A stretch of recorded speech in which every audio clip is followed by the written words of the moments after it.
Yeah. I suppose quite a few questions, but just ask one. Where's landscape?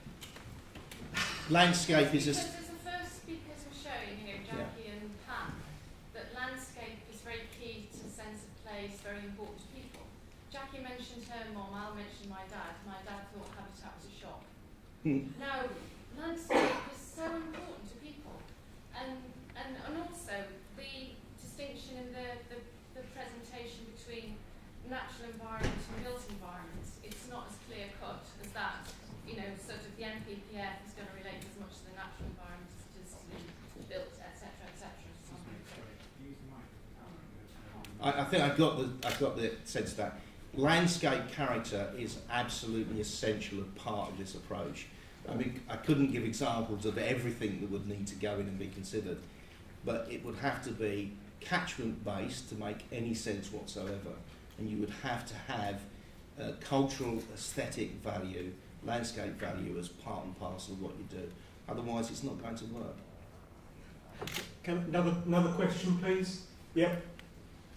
One of the baselines that was brought up in there, and it came back from some of the other presentations we've had, is the level and quality of biological recording in the UK. My observation is that biological recording in the UK is more about individuals than the species that you have on databases. In fact, if I look at a local area map, particularly bats, I can tell you where the people interested in bats live. Yeah, I agree. And I think that we need to, if we're going to do this, it has to be, we produce all kinds of natural accounts and collect all kinds of data that are centred on human society. We need to be putting as much effort into the natural capital data and collecting that to provide a whole picture. And perhaps you come under the purview of the Office of National Statistics. Colleagues, would you like to come in at all?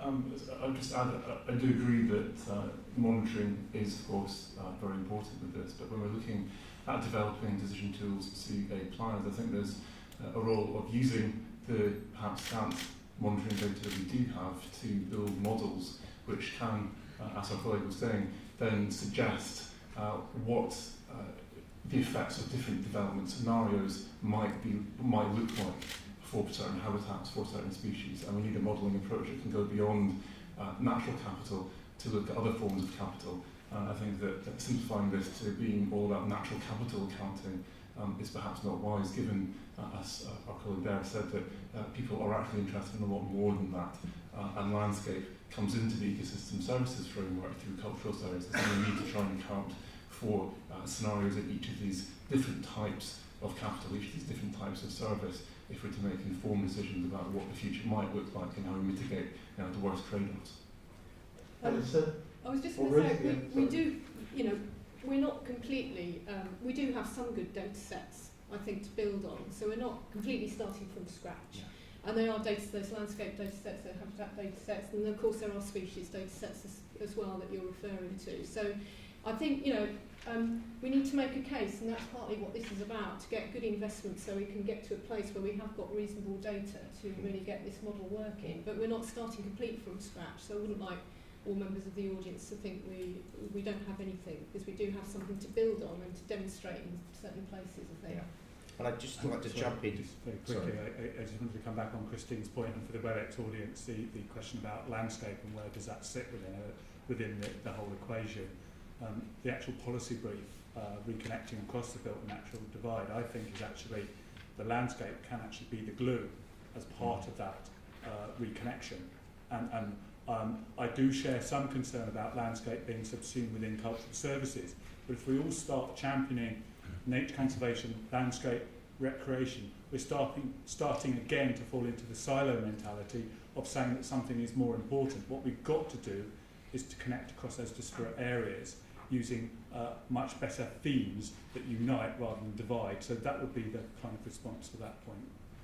Jim, sorry. Yeah, I mean, I agree with that, and I wasn't positing that we simply look at natural capital. You have to play that out in terms of ecosystem services. And coming back to the observation of the gentleman up there, the very fact that some data is available in one area and not in other might give you some indication of the values that those two different areas give to that kind of information. So that in itself is information. It's incredibly important that we start on this journey to populate some of the recesses of the dark areas, if you like, if we're going to be able to provide a truly comprehensive picture. And that's really all I'm saying here, is that, you know, we've got these linkages that we can make.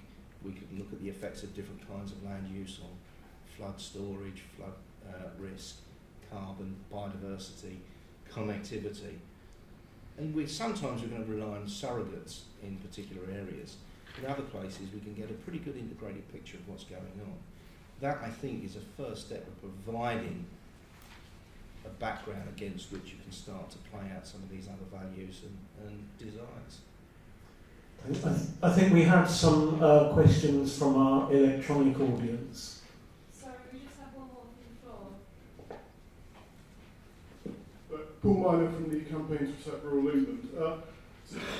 Looks a very interesting project, and we're very keen to see how it develops, and if we can help in any way with it, we'd be very happy to.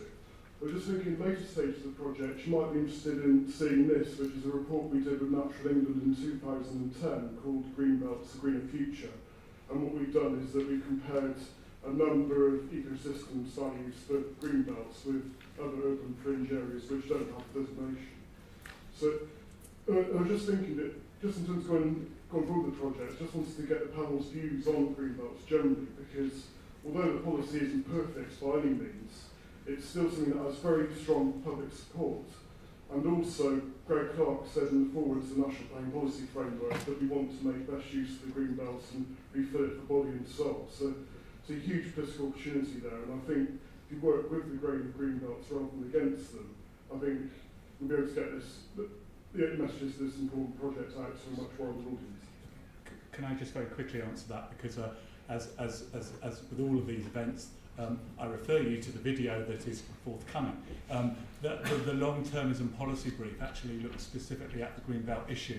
And I think rather than prejudge that now, it's just worth saying that the focus that we used in the bridge was the concept of green infrastructure, which actually encompasses all the elements of green, grey and blue infrastructure within that. So I don't really want to touch that debate at this moment, simply because it's well rehearsed in the long-termism one.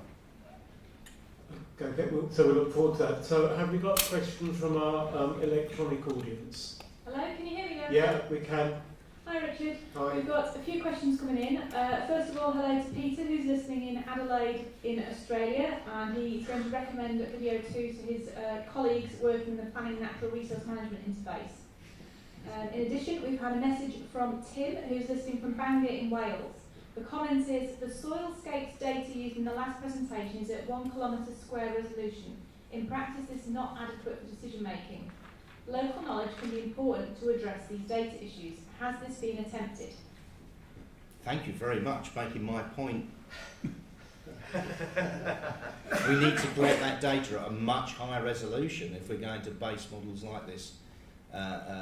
In the interim, we do have local knowledge. But, you know, there's all sorts of opportunities for this kind of data to be collected. It could be that that's part of the planning process, that this kind of data would be collected to build into a database. The soilscapes data needs to be at a much higher resolution, I would agree. Can I, Natural England's actually done some projects where we started off with some of this baseline data, if you like, and then working with the local people, the local stakeholders and the partners, they've kind of filled in the gap. They've given that bottom-up expertise and, you know, helped us get a better understanding based on that original data.